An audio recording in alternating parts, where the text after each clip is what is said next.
வணக்கம். சுப்ரீம் செய்திகளுக்காக சி தரணி. துணைநிலை ஆளுநரிடம் ராஜினாமா கடிதம் வழங்கிய புதுச்சேரி முதல்வர் ரங்கசாமி தொடர்ந்து ஆட்சி அமைக்க உரிமை கோரியும் கடிதம் அளித்தார்.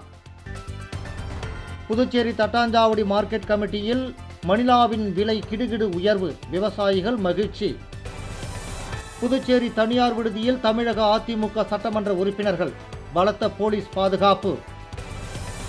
தமிழகத்தில் விஜய் ஆட்சி அமைக்க தேவையான சட்டமன்ற உறுப்பினர்களின் ஆதரவு கடிதம் கொடுத்தும் கவர்னர் ஆட்சி அமைக்க அழைக்காதது ஜனநாயக விரோதம். புதுச்சேரி தாவேகா, கம்யூனிஸ்ட் கட்சிகள் கண்டனம்.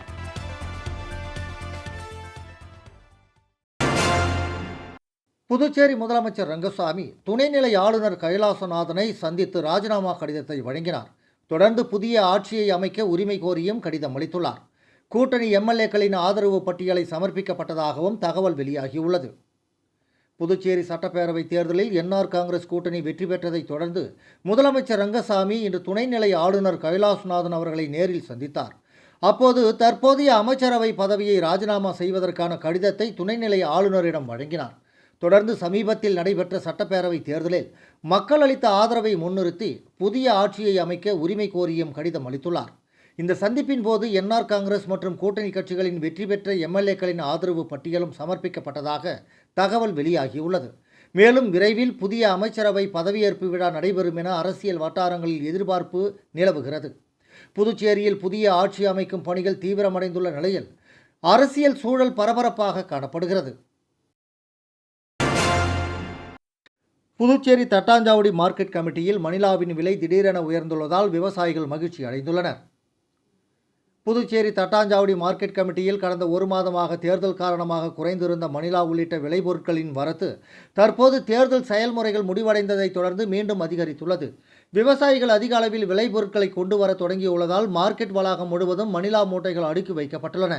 முன்னதாக 40 கிலோ எடையுள்ள மணிலா மூட்டை ரூபாய் 700 முதல் 800 வரை விற்பனை செய்யப்பட்ட நிலையில் தற்போது அதன் விலை திடீரென உயர்ந்து ரூபாய் 3000 விற்பனை செய்யப்படுகிறது. இந்த விலை உயர்வு விவசாயிகளுக்கு பெரும் நிம்மதியையும் மகிழ்ச்சியையும் ஏற்படுத்தியுள்ளது. இங்கு கொள்முதல் செய்யப்படும் மணிலா மூட்டைகள் வெளிமாநிலங்களுக்கு ஏற்றுமதி செய்யப்படுகின்றன. இதேபோல் உளுந்து, காராமணி உள்ளிட்ட பிற பயிர்களின் வரத்தும் கணிசமாக அதிகரித்துள்ள நிலையில் மானியம் வழங்கும் முறையில் அநீதி நிலவுவதாக விவசாயிகள் குற்றம் சாட்டுகின்றனர். ஒரே பகுதியில் ஆயிரக்கணக்கான விவசாயிகள் இருந்தும் மானியம் சிலருக்கே வழங்கப்படுகிறது, அதிலும் அரசியல் பின்னணி கொண்டவர்களுக்கு முன்னுரிமை அளிக்கப்படுகிறது என அவர்கள் தெரிவிக்கின்றனர். மேலும் மானியம் குறித்த தகவல்கள் பொதுவான விவசாயிகளுக்கு சரியாக சென்றடைவதில்லை என்றும் அதிகாரிகளுடன் தொடர்பில் உள்ளவர்கள் முன்கூட்டியே தகவல் பெற்று விண்ணப்பித்து பயன்பெறுகின்றனர் என்றும் குற்றச்சாட்டு எழுகிறது. இதனால் உண்மையான விவசாயிகள் பலர் வாய்ப்புகளை இழந்து வருவதாக கூறப்படுகிறது. இதற்கிடையில் கரும்பு, நெல், உளுந்து உள்ளிட்ட பல்வேறு பயிர்களில் பூச்சி தாக்குதல் அதிகரித்திருப்பதும் விவசாயிகளுக்கு கூடுதல் சிரமத்தை ஏற்படுத்தியுள்ளது. பலர் விவசாயம் லாபத்திற்காக அல்ல, கௌரவத்திற்காக மட்டுமே செய்து வருகிறோம் என்ற மனநிலையை வெளிப்படுத்துகின்றனர். இதனால் மானியம் வழங்கலில் வெளிப்படைத்தன்மை கொண்டு வருதல், அனைத்து விவசாயிகளுக்கும் சமமான தகவல் மற்றும் வாய்ப்பு வழங்குதல், பூச்சி தாக்குதலுக்கு உடனடி தீர்வு வழங்குதல் ஆகியவை அவசியம் என விவசாயிகள் வலியுறுத்துகின்றனர்.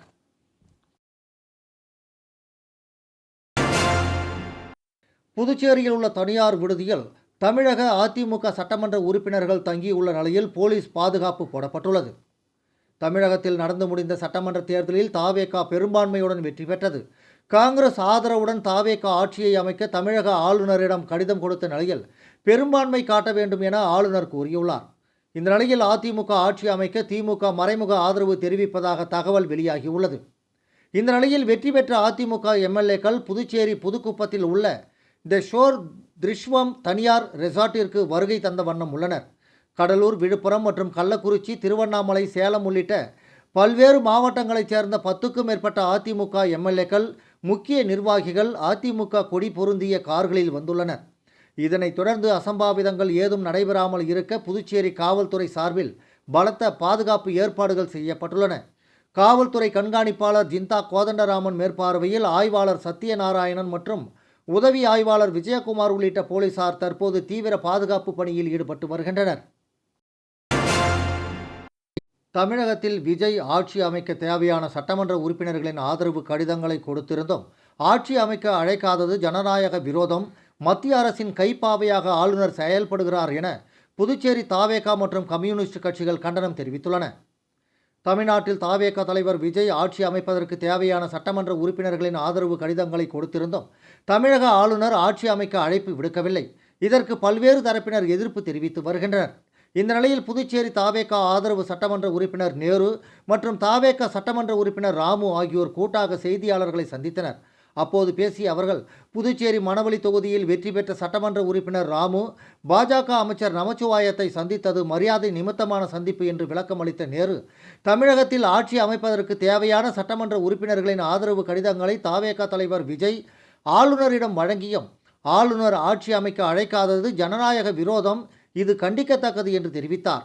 இதேபோன்று செய்தியாளர்களை சந்தித்த இந்திய கம்யூனிஸ்ட் கட்சியின் முன்னாள் சட்டமன்ற உறுப்பினர் நாரா கலைநாதன், விஜய் தமிழகத்தில் ஆட்சி அமைக்க போதுமான சட்டமன்ற உறுப்பினர்களின் ஆதரவு கடிதங்களை கொடுத்திருக்கிறார்.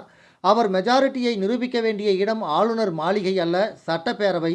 ஆனால் இதுபோன்ற விவகாரங்களில் உச்சநீதிமன்றத்தின் தீர்ப்புகள் இருந்தும் அதனை மதிக்காமல் மத்திய அரசின் கைப்பாவையாக ஆளுநர் செயல்படுவது வன்மையாக கண்டிக்கத்தக்கது என்றார். நிழற்குடைகளை வழங்கினார். புதுச்சேரி பகுதியில் சாலையோரங்களில் வெயிலில் காய்கறிகள் விற்கும் சிறு வியாபாரிகளுக்கு, குறிப்பாக மூத்த தாய்மார்களுக்கு அவர்களின் நன்மைக்காக முதற்கட்டமாக NDSO எண்ணங்களின் சங்கமம் புதுச்சேரி வேதபுரி மண்டலம் சார்பில் NDSO அமைப்பின் நிறுவன தலைவர் JP ஐயா அவர்களின் ஏற்பாட்டின் பேரிலும், உயர்துளி ஃபவுண்டேஷன் அமைப்பின் நிறுவன தலைவர் பிரபு மற்றும் ஆண்டவர் அறக்கட்டளை நிறுவன தலைவர் முத்துராமன் ஆகியோர் உதவியிலும், புதுவை வேதபுரி மண்டல NDSO தலைவர் J பிரகாஷ் ஐயா அவர்கள் மற்றும் அனைத்து தன்னார்வலர்களின் முயற்சியின் பேரிலும் புதுவை சமூக சேவகர் அபயம் தொண்டு நிறுவனத்தின் நிறுவனர் கலைமாமணி முனைவர் சுந்தரமுருகன் நிழற்குடைகளை வழங்கினார். புதுச்சேரி மாநிலம் முருங்கப்பாக்கம் பகுதியில் எழுந்தருளியுள்ள அருள்மிகு ஸ்ரீ திரௌபதி அம்மன் ஆலயத்தில் நடைபெற்ற அர்ஜுனன் தபசு விழாவில் அரியாங்குப்பம் கொம்யூன் பஞ்சாயத்து முன்னாள் சேர்மன் ஆனந்தன் சிறப்பு அழைப்பாளராக பங்கேற்று சாமி தரிசனம் செய்தார். புதுச்சேரி மாநிலம் முருங்கப்பாக்கம் பகுதியில் அமைந்துள்ள அருள்மிகு ஸ்ரீ திரௌபதி அம்மன் ஆலயத்தின் பிரம்மோற்சவ விழா நடைபெற்று வருகிறது. இதில் 4ஆம் நாள் உபயதாரர்கள் சான்றோர் குல மரபினர், கிராமணியார் மற்றும் நாடார் சமூகத்தைச் சேர்ந்தவர்கள் உபயம் நடைபெற்றது. முன்னதாக காலை 10:30 மணி முதல் 11:30 மணி வரை ஸ்ரீ திரௌபதி அம்மன், முத்தாழ்வராயர் மற்றும் ஆலய வளாகத்தில் உள்ள பரிவார மூர்த்திகளுக்கு சிறப்பு அபிஷேகங்கள் நடைபெற்றது. அதனைத் தொடர்ந்து இன்று மாலை சுவாமி வீதி உலா மற்றும் வான வேடிக்கைகள் நடைபெற உள்ளது. மேலும் நடைபெற்ற சிறப்பு பூஜையில் சிறப்பு அழைப்பாளராக அரியாங்குப்பம் கொம்யூன் பஞ்சாயத்து முன்னாள் சேர்மன் ஆனந்தன் கலந்து கொண்டு சாமி தரிசனம் செய்தார். இதில் ஆலய நிர்வாகிகள் ஆனந்தனுக்கு மாலை அணிவித்து முதல் மரியாதை செய்தனர். இதனைத் தொடர்ந்து அர்ஜுனன் தபசு விழாவில் பங்கேற்ற பக்தர்களுக்கு அன்னதானம் வழங்கினார். இந்த நிகழ்ச்சிக்கான ஏற்பாட்டினை சான்றோர் குல மரபினர், கிராமணியார், நாடார் மற்றும் 4ஆம் நாள் உபயதாரர்கள், ஆலய அறங்காவல் குழுவினர் மற்றும் கிராம பொதுமக்கள் செய்திருந்தனர். விளம்பர இடைவேளைக்கு பிறகு செய்திகள் தொடரும்.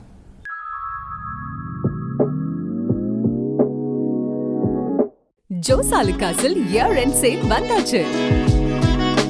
தங்க நகைகளுக்கான சேதார கட்டணத்தில் பிளாட் 50% தள்ளுபடி பெறுங்கள். இப்பவே ஷாப்பிங் செய்யுங்க.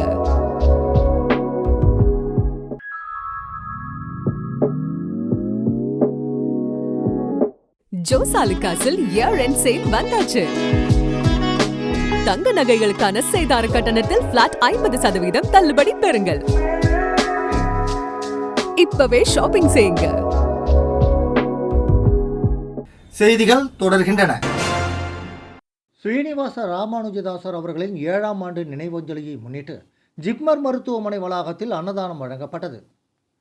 ஸ்ரீனிவாச ராமானுஜதாசர் அவர்களின் 7ஆம் ஆண்டு நினைவஞ்சலியை முன்னிட்டு கோ ஸ்ரீனிவாச ராமானுஜதாசர் அறக்கட்டளையின் சார்பாக ஜிப்மர் மருத்துவமனை வளாகத்தில் ஸ்ரீ பாலா ஃபேப்ரிகேஷன் உரிமையாளர் ஸ்ரீ பாலகிருஷ்ணன் அவர்களின் தலைமையில் அன்னதானம் வழங்கப்பட்டது. மேலும் இந்த நிகழ்ச்சியில் ரோஜா, சுப்பிரமணியன் கலையரசி, பரத், ஸ்ரீமதி, கிருஷ்ணகுமார், கௌதம் உட்பட ஏராளமானோர் கலந்து கொண்டனர்.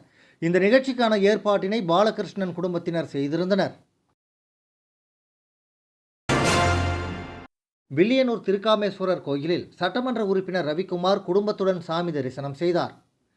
புதுச்சேரியில் கடந்த ஏப்ரல் மாதம் 9ஆம் தேதி சட்டமன்ற தேர்தலுக்கான வாக்குப்பதிவு நடைபெற்றது. இதில் பாஜக, NR காங்கிரஸ் கூட்டணி கட்சிகள், அதிமுக, காங்கிரஸ் கூட்டணி கட்சிகள் உள்ளிட்ட பல்வேறு கட்சிகளை சார்ந்த வேட்பாளர்கள் போட்டியிட்டனர்.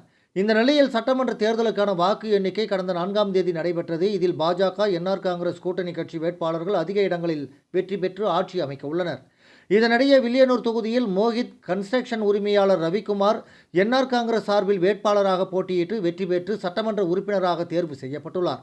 இவர் முதல் முறையாக சட்டமன்ற தேர்தலில் போட்டியிட்டு வெற்றி பெற்றுள்ளதால் இன்று காலை வில்லியனூர் திருக்காமேஸ்வரர் கோயிலில் சிறப்பு பூஜைக்கு ஏற்பாடு செய்திருந்தனர். இதில் சட்டமன்ற உறுப்பினர் ரவிக்குமார் குடும்பத்துடன் கலந்து கொண்டு சாமி தரிசனம் செய்தார். மேலும் என்ஆர் காங்கிரஸ் கட்சியின் மூத்த நிர்வாகிகள் மற்றும் ஊர் முக்கியஸ்தர்களிடம் வாழ்த்து பெற்றார். இந்த நிகழ்ச்சியில் கட்சி நிர்வாகிகள், பிரமுகர்கள் உள்ளிட்ட பலரும் கலந்து கொண்டனர். புதுச்சேரி லாஸ்பேட்டை தொகுதியில் வெற்றி பெற்ற என்ஆர் காங்கிரஸ் வேட்பாளர் VP சிவக்கொழுந்து தன்னை வாக்களித்து வெற்றி பெற செய்த மக்களுக்கு நன்றி தெரிவித்தார். புதுச்சேரி தேசிய ஜனநாயக கூட்டணியில் லாஸ்பேட்டை தொகுதியில் என்ஆர் காங்கிரஸ் சார்பில் முன்னாள் சபாநாயகர் VP சிவக்கொழுந்து போட்டியிட்டார். அவர் 10,578 வாக்குகள் பெற்று அபார வெற்றி பெற்றார். இந்த நிலையில் தன்னை வாக்களித்து வெற்றி பெற செய்த லாஸ்பேட்டை தொகுதி மக்களுக்கு அவர் நன்றி தெரிவிக்கும் விதமாக நேற்று திரௌபதி அம்மன் ஆலயத்தில் சிறப்பு வழிபாடு செய்தார். தொடர்ந்து வீதி வீதியாக தன்னை வெற்றி பெற செய்த மக்களுக்கு அவர் நன்றியை தெரிவித்தார்.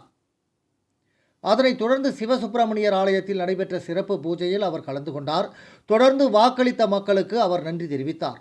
தொடர்ந்து சலவையாளர் நகர், மடுவுப்பேட்டை, செல்லபெருமாள் பேட்டை, குமரன் நகர், குறிஞ்சி நகர், நெசவாளர் நகர் உள்ளிட்ட லாஸ்பேட்டை தொகுதியில் உள்ள பகுதிகளுக்கு வீதி வீதியாக சென்று தன்னை வாக்களித்த மக்களுக்கு நன்றி தெரிவித்தார்.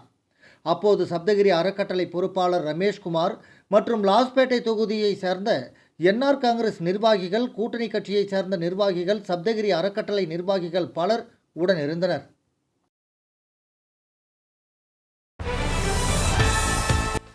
துணைநிலை ஆளுநரிடம் ராஜினாமா கடிதம் வழங்கிய புதுச்சேரி முதல்வர் ரங்கசாமி தொடர்ந்து ஆட்சி அமைக்க உரிமை கோரியும் கடிதம் அளித்தார். புதுச்சேரி தட்டாஞ்சாவடி மார்க்கெட் கமிட்டியில் மணிலாவின் விலை கிடுகிடு உயர்வு, விவசாயிகள் மகிழ்ச்சி. புதுச்சேரி தனியார் விடுதியில் தமிழக அதிமுக சட்டமன்ற உறுப்பினர்கள், பலத்த போலீஸ் பாதுகாப்பு. தமிழகத்தில் விஜய் ஆட்சி அமைக்க தேவையான சட்டமன்ற உறுப்பினர்களின் ஆதரவு கடிதம் கொடுத்தும் கவர்னர் ஆட்சி அமைக்க அழைக்காதது ஜனநாயக விரோதம். புதுச்சேரி தாவேகா, கம்யூனிஸ்ட் கட்சிகள் கண்டனம். இத்துடன் இந்த செய்தி அறிக்கை நிறைவடைந்தன. வணக்கம்.